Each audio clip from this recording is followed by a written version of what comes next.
Descubrí la traición en una noche de lluvia torrencial en Madrid. Cuando abrí el correo electrónico equivocado. Mi esposa, Elena, había estado en un viaje de negocios a Beijing con Carlos, mi socio desde hace 15 años. El hombre que consideraba casi un hermano. Las fotos adjuntas no dejaban lugar a dudas, ellos dos en una suite del hotel. Riendo. Besándose. Como si los 20 años de matrimonio que compartíamos con Elena no significaran nada. Eres patético, Javier. Siempre tan confiado. Decía uno de los mensajes de él. Ella merece a alguien que la haga sentir viva. No un empresario aburrido que solo piensa en números. Me quedé allí, sentado en el despacho de nuestra casa en Las Rozas, mirando la pantalla hasta que las letras se borraron por las lágrimas que no quería admitir. Elena llegó esa madrugada, con la maleta aún oliendo a aeropuerto. Y me besó en la frente como siempre, murmurando que el viaje había sido agotador pero productivo. Yo fingí dormir. Pero en mi mente ya resonaba esa frase que me perseguiría: el silencio no salva a nadie. Solo te pudre por dentro. Al día siguiente, en la oficina del centro de Madrid, Carlos me saludó con su sonrisa habitual. Esa que le había ganado tantos contratos en China. Javier. Amigo. El acuerdo con los proveedores de Shanghái es oro puro. Tu mujer fue clave. Como siempre. Lo miré a los ojos y asentí, sintiendo como algo se rompía en mí. No grité.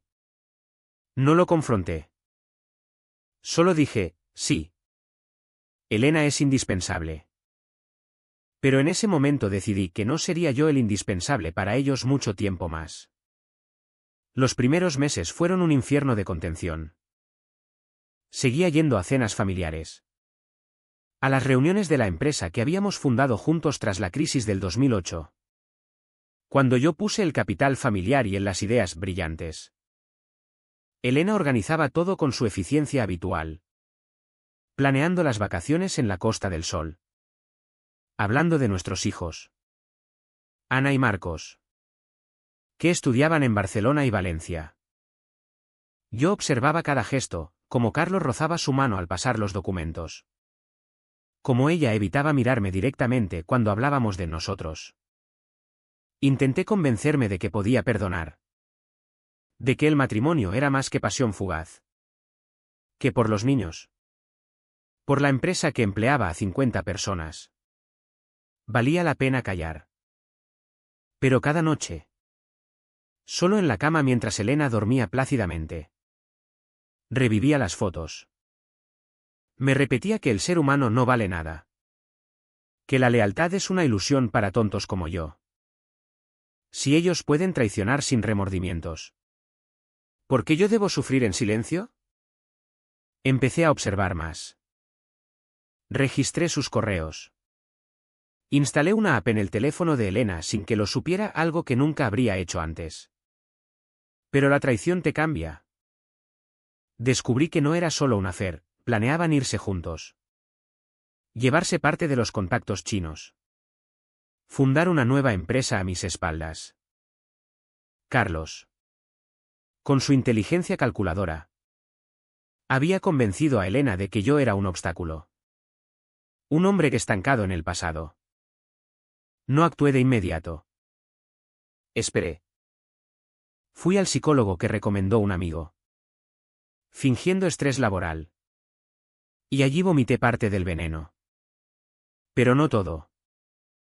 El terapeuta habló de resiliencia, de reconstruir la confianza. Yo asentía. Pero en mi cabeza ya trazaba líneas, como usar las leyes españolas, los contratos blindados que yo mismo había redactado, para empezar a desmontar su mundo sin que sospecharan. Un día, en una comida de negocios en el restaurante Zalacaín, Carlos brindó por nuestra asociación eterna. Elena sonrió, radiante. Yo levanté la copa y dije, por la eternidad. Sí. Pero todo tiene un precio. Ellos rieron, pensando que era una broma. Yo no. La transformación fue lenta. Como el veneno que se acumula. Dejé de ser el Javier confiado. El que delegaba todo en su socio. Empecé a revisar cuentas. A contactar discretamente a proveedores en China a través de un intérprete de confianza. Descubrí irregularidades, comisiones ocultas que Carlos desviaba. Facturas infladas en los viajes de negocios. Nada ilegal del todo. Pero suficiente para sembrar dudas si se presentaba bien. Elena notó el cambio. Estás distante. Javier. ¿Es por el trabajo? Yo la miré y respondí, no. Amor. Es por darme cuenta de lo frágil que es todo. Ella palideció un instante. Pero se recuperó rápido. Carlos. ¿Más astuto? Empezó a vigilarme. Preguntando por mis nuevos contactos. En ese punto, ya no había vuelta atrás. El silencio me había mantenido vivo. Pero ahora sabía que solo la acción me liberaría. O me destruiría. Los meses siguientes fueron un ejercicio de paciencia quirúrgica. Seguí fingiendo normalidad, cenas en casa con los niños cuando venían de visita. Paseos por el Retiro los domingos. Incluso un fin de semana en Granada que Elena propuso para reconectar. Allí. En la Alhambra bajo el sol de otoño. Ella me tomó la mano y dijo, Javier. ¿Te quiero? ¿Siempre? Yo apreté su mano y respondí, lo sé. Pero en mi interior. Esa frase era un clavo más en su ataúd. En la empresa. Empecé a mover piezas. Contraté a un abogado discreto. Especialista en societario. Y revisamos los estatutos de nuestra SL. Yo tenía el 51%. Pero Carlos había insistido en cláusulas de salida ventajosas para él. Nada que no pudiera contrarrestarse con pruebas de mala gestión. Contacté a un auditor externo. Alegando optimización fiscal. Y le pasé datos selectivos sobre los viajes a China. Carlos era inteligente. No un villano de telenovela. Sabía leer entre líneas. Una tarde. En su despacho con vistas a la Gran Vía. Me confrontó, Javier. ¿Qué pasa? Últimamente estás diferente. Lo miré fijamente, solo protejo lo nuestro. Carlos. La crisis nos enseñó que la confianza ciega mata empresas. Él sonrió. Pero vi la tensión en sus ojos. Somos socios. Hermano. Siempre lo seremos. Elena empezó a inquietarse más. Discusiones pequeñas, ¿por qué revisaba las cuentas bancarias conjuntas? ¿Por qué llegaba tarde? Una noche. Después de una cena tensa. Me acusó, estás paranoico. ¿Crees que te engaño? Yo la abracé y susurré, no. Elena. Solo creo que la gente cambia. Ella se apartó. Con culpa en la mirada que no sabía disimular del todo. El precio ya empezaba a pagarse. Dormía poco. Bebía más un whisky solo antes de acostarme. Mirando el techo. Los hijos notaban algo. Ana me llamó desde Barcelona. Preocupada, papá. Mamá dice que estás estresado. ¿Necesitas ayuda? Les mentí. Como ellos me habían mentido a mí. Decidí el primer golpe sutil. En una reunión con inversores chinos, que yo organicé solo. Excluyendo a Carlos. Revelé inadvertidamente algunas discrepancias en las comisiones pasadas. Nada acusatorio. Solo datos. Los chinos. Con su cultura de lealtad férrea. Fruncieron el ceño. Carlos se enteró después y me llamó furioso, ¿qué coño haces? Javier. Respondí calmado, corrijo errores. Para el bien de la empresa. Elena intentó mediar. Pero ya veía grietas. Carlos empezó a contraatacar, rumores sutiles entre empleados de que yo estaba quemado. Sugiriendo una reestructuración donde él tomara más control. Inteligente. Sí. Pero yo tenía las pruebas acumuladas. El costo mental era alto. Dudaba en momentos de debilidad, ¿valía la pena destruir todo por orgullo? ¿No era mejor divorcio limpio? ¿Reparto de acciones? Pero entonces recordaba las fotos. Los mensajes despectivos, Javier es un buen hombre. Pero predecible. Contigo todo es aventura. No.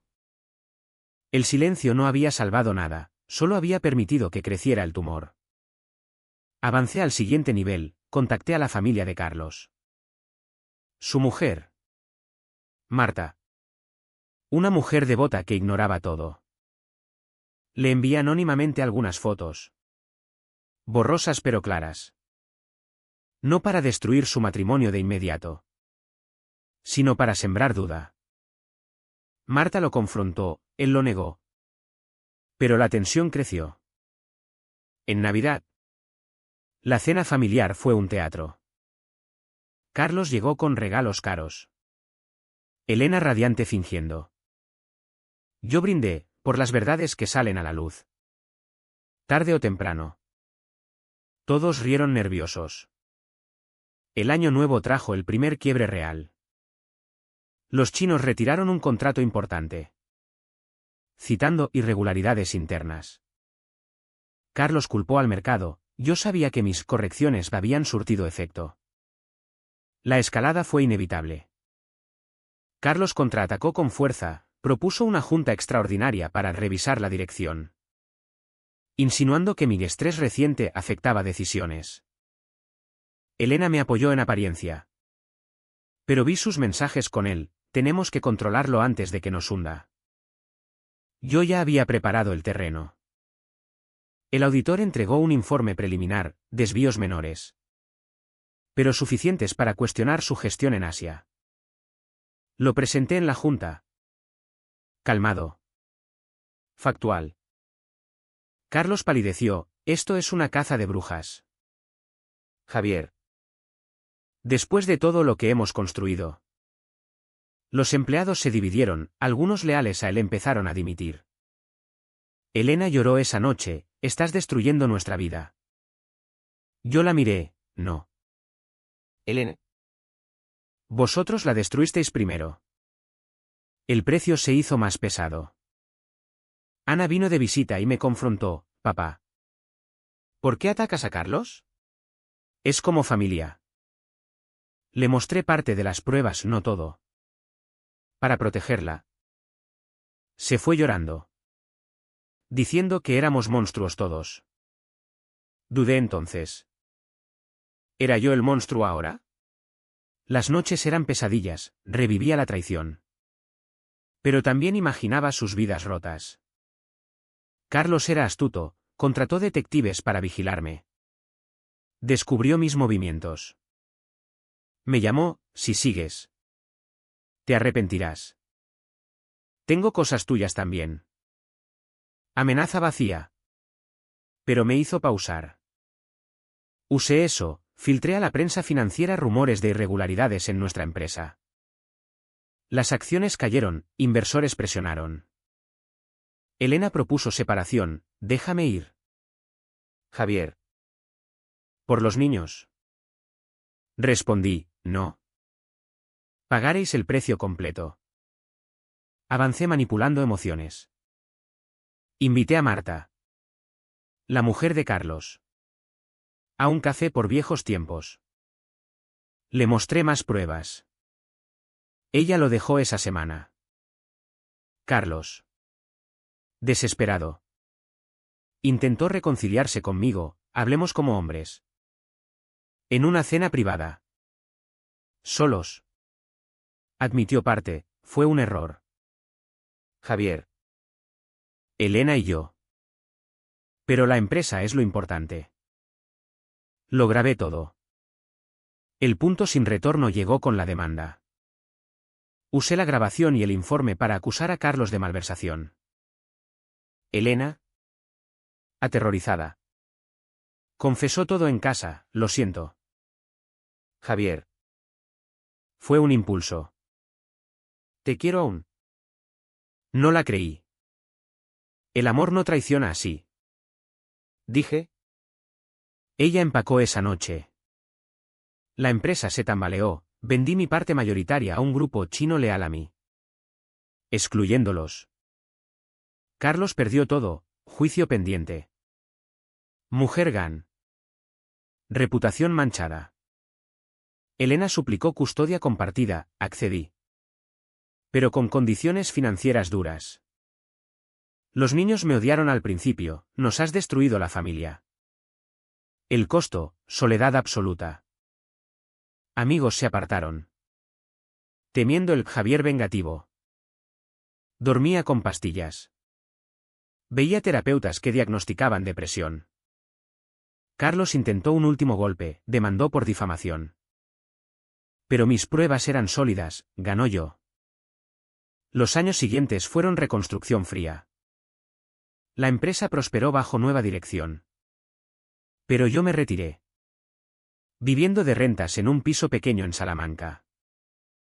Elena se mudó a Barcelona con un nuevo amor, Carlos emigró a Latinoamérica. Arruinado. Visité sus vidas desde lejos, seguimientos discretos. Aqueos menores. Vi su sufrimiento y deudas. Terapia.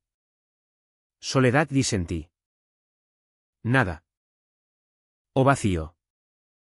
Los niños reconciliaron conmigo con tiempo, entendieron la traición. Pero yo cambié. La venganza me dio justicia. Pero me robó empatía. Miraba gente y pensaba, todos capaces de traicionar. Hoy. Mirando el skyline de Madrid desde mi balcón. Me pregunto si valió la pena. Gané. Sí. Ellos perdieron todo. ¿Pero quién soy ahora? Un hombre que manipuló leyes. Emociones. Vidas. ¿La venganza salva? ¿O solo multiplica el vacío?